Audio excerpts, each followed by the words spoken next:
Hey everybody, happy Wednesday, hump day, and we are back with the Brooks Legacy, Generation 3, Xialla entering her teen years. Our girl is gorgeous, she is vibrant, she is ready for high school, though high school woes, so you can see how this is gonna go. And her theme right now is wanting to belong. She may have an update on the teenager thing because we're kind of getting into where I was messing around with the age. So she's been a teenager for a good bit. Part of that is because she's going to be my first one when I go back to play to do the active high school thing. So it was like, well, okay, how do I do like 4 years, quote unquote? Um, so she has a longer teenager phase than everybody else.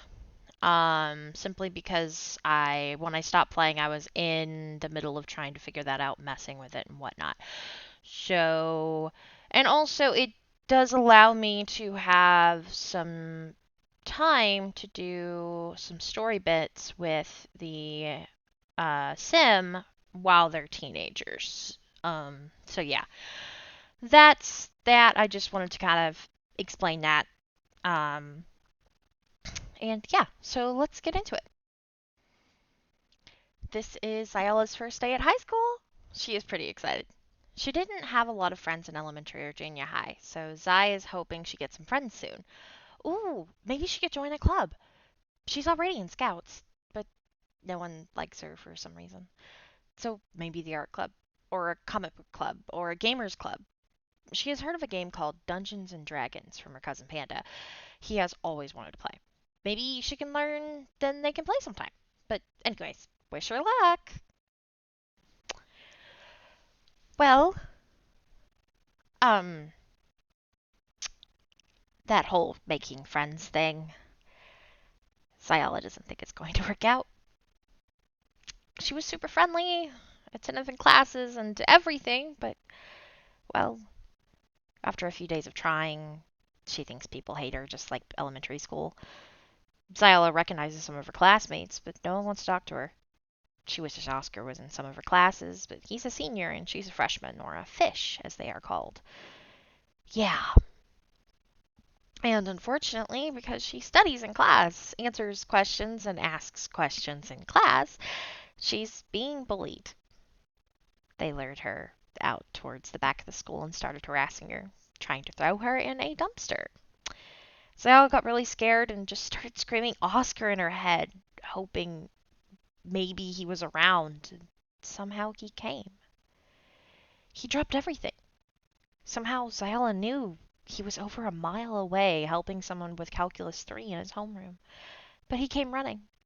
Hold on was all that was in his head and the need to get to his sister. She struggled, pleading for them to stop. They were trying to throw her into the dumpsters. Weird Plum, you speak funny, dumb Brooks. Alien lover! Oscar came at those words and started throwing punches, but he got overpowered, and then he got thrown in the dumpster. Xialla hid in the corner, waiting and wanting to do something to hurt them. But what could she do? Oscar started throwing things out of the dumpster and clocked a few of them in the back of the head. Mess with my sister again, he said darkly, throwing a few of the bullies into the dumpster. And I'll make sure the dump trucks take you with the trash. Got it? Xialla stayed absolutely silent the rest of the day. She didn't talk to herself. She didn't answer questions. And she didn't speak. Everyone was whispering behind her back, and she could hear every word clearly.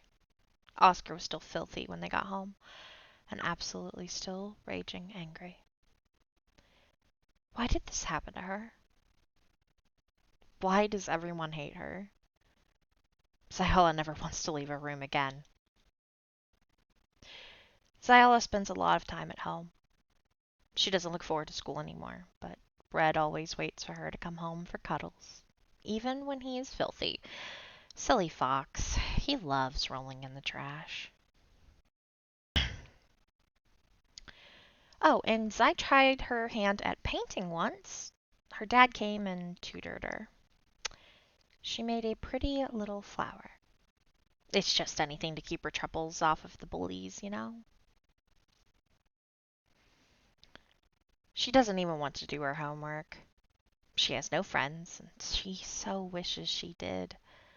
No one wants to be the weird girl's friend, but no one tells her why she is weird. They just laugh at her constantly. She hates it.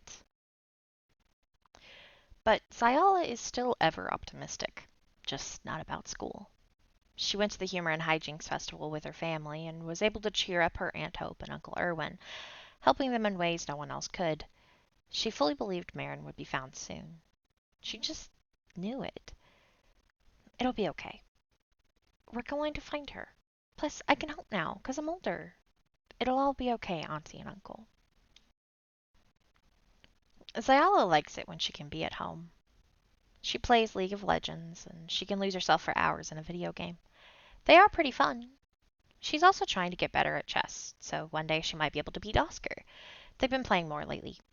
Zai knows he's struggling and stressed. She keeps telling him of course he'll get into that internship. He thinks about it constantly. He even told her about it finally, even though she already knew. He talks about it to himself constantly, but so quietly no one else can hear.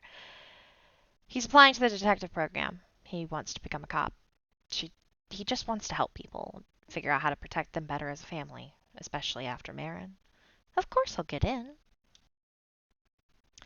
She also found a cool new TV show.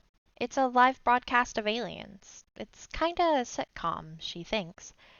Her dad always told her aliens were taboo, though, so she keeps it hush-hush and switches it to the World Culture Network when anyone's approaching. She also kept it turned down to Volume 5. Xialla can still hear it, somehow. Zai loves playing games. There is a sense of anonymity to being online. She's actually able to use voice changers and stuff too, so no one knows it's the weird stinky Brooks that no one likes in high school. Oscar is terrified about his internship. She can smell his fear, if that makes any sense. It does to Zai, at least. Come on, bro. You'll get it. I'm sure they have a lot of applicants, so it's just going to take a while. Maybe. You're probably right. It's just, I graduate soon. I just want to know, you know? They'll get back to you soon. I promise. But a few days later, both Oscar and Zai caught the bug that has been floating around school, and he still didn't get any news. Xialla told her mom about the funny feeling in the back of her throat. If this continues, I probably should go to the hospital.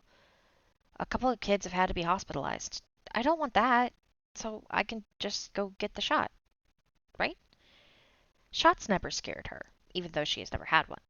She's never actually been to the doctor, or really been sick at all, honestly. She was sort of excited to see what they did at the hospital. Her mom didn't say anything.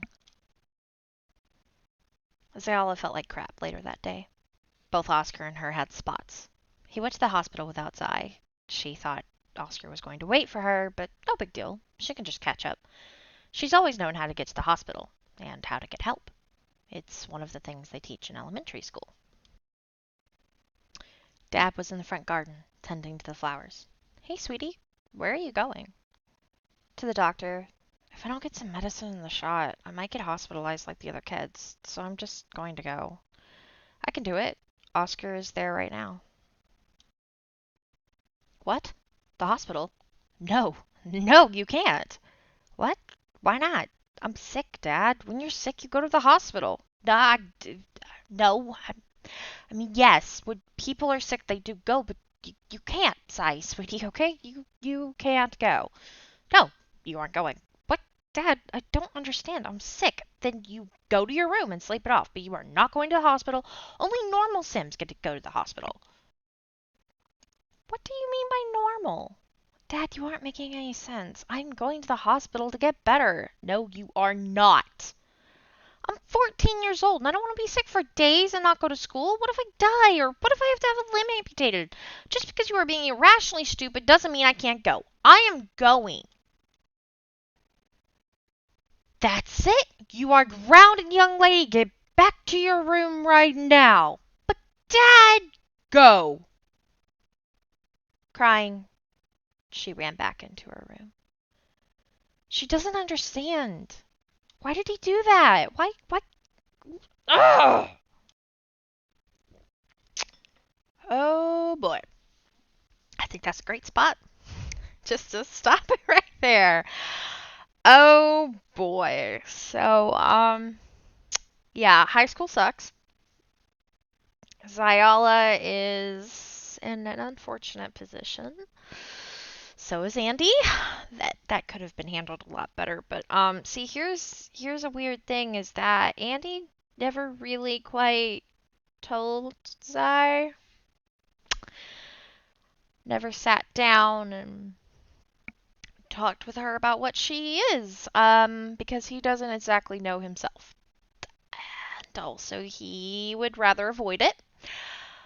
And she's always kind of kept that portion of herself at bay slash just ignored it. Like she's never really been in her alien form ever. Uh yeah. So it's like the massive elephant in the room that she knows about, but everybody knows about, but nobody wants to talk about it. And she's just trying to be a Brooke. She's trying to be human. She's trying to be like everybody else. And um, that's hard to do sometimes. And Andy's choices are coming back to slightly bite him in the butt right now. So, yeah. Wanting to belong in more ways than one. So, I think I'm going to leave that here for this week. Next week, we have Oscar and Marin, and then I will do Fractured Wanderer on Wednesday. So that's good. And don't worry, we will be back with Zai after a bit. Just kind of going through everybody as I normally do. But yeah, hopefully you guys enjoyed this. I adore how just she's so pretty. Oh my gosh, she is gorgeous. I love Zai. I love her story. I love where it's going, and she's got some hardships and stuff, and I do feel bad about that, but I love this little alien thing as well. It's kind of fun. So, yeah. More to come. So, yeah. But anyways, that's it for the books this week. Again, thank you all so very much for watching. I appreciate every one of you. And don't forget, where the waters flow, legacies grow. Bye!